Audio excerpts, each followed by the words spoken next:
సింహరాశి అంటే ఆంగ్లములో లియో అని అర్థము.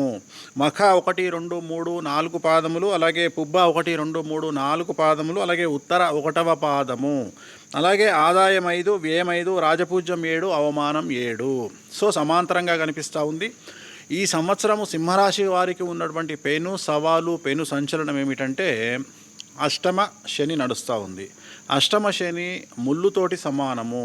మనం మామూలుగా తెలంగాణ ప్రాంతంలో అయితే సర్కారు తుమ్మ ముళ్ళు అంటాము, లేదా ఈత ముళ్ళు అంటాము.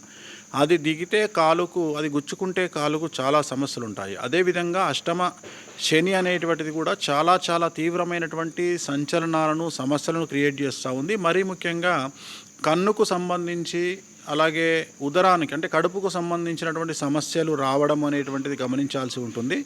అలాగే తల్లిదండ్రులకు సంబంధించి ఒకళ్ళకి ఆరోగ్యపరమైనటువంటి ఇబ్బందులు ఏర్పడేటువంటి అవకాశం ఉంటుంది. సో మీరు మెట్లెక్కేటప్పుడు, దిగేటప్పుడు కానీ కింద పడి దెబ్బలు తగిలించుకోవడము, కాళ్ళు చేతులు విరగడం లాంటివి జరిగే అవకాశం ఉంది.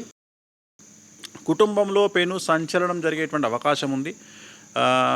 ఉద్యోగస్తులకు సంబంధించి, ప్రభుత్వ ఉద్యోగస్తులకు, బ్యూరోక్రాట్లకు సంబంధించి సిబిఐ, ఏసీబీ, ఈడీ కేసులు ఉండేటువంటి అవకాశం కనిపిస్తూ ఉంది. వ్యాపారస్తులకు అయితే ట్యాక్స్ల పరమైనటువంటి ఇబ్బందులు ఉండేటువంటి అవకాశం కనిపిస్తూ ఉంది. విద్యార్థులకు సంబంధించి న్యాయపరమైన ఇబ్బందులు కానీ, లవ్లో ఫెయిల్యూర్స్ కానీ, లవ్లో మోసపోవడం లాంటివి విద్యార్థులకు కనిపిస్తూ ఉన్నాయి. ఉత్తీర్ణత శాతం తగ్గే అవకాశం ఉంది. అలాగే చదువులో వెనుకబాటు కనిపిస్తూ ఉంది. అలాగే ఇతర వ్యసనాల వల్ల, దుర్వ్యసనాల వల్ల సమస్యల బారిన పడేటువంటి అవకాశాలు ఈ సంవత్సరము విద్యార్థులకు కనిపిస్తూ ఉన్నాయి.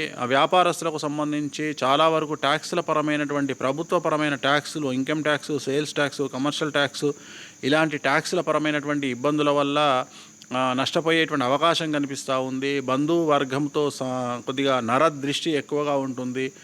ఇతరులు మీ పట్ల నరదృష్టిగాను, అసూయగాను, జలస్గాను ఫీల్ అయ్యేటువంటి అవకాశాలు కనిపిస్తూ ఉన్నాయి. రైతులకు మాత్రం 2 పంటలు దిగుబడి, రాబడి అనుకూలంగా ఉండబోతూ ఉంది. బ్లూ కలర్ పంటలు అంటే ఉదాహరణ వంకాయలు, మన మిర్చి అనేటువంటిది, పత్తి అనేటువంటిది ఈ సంవత్సరం ఎక్కువగా పండేటువంటి అవకాశాలు కనిపిస్తూ ఉన్నాయి. అలాగే రొయ్యలు కానీ, చేపల చెరువులు కానీ, పౌల్ట్రీ రంగంలో వారికి ఈ సంవత్సరం అనుకూలంగా ఉంటుంది.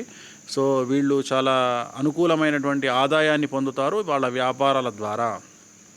అలాగే కళాకారులకు సంబంధించి అన్ని రంగాల కళాకారులకు ఈ సంవత్సరం అనుకూలంగా ఉండబోతూ ఉంది.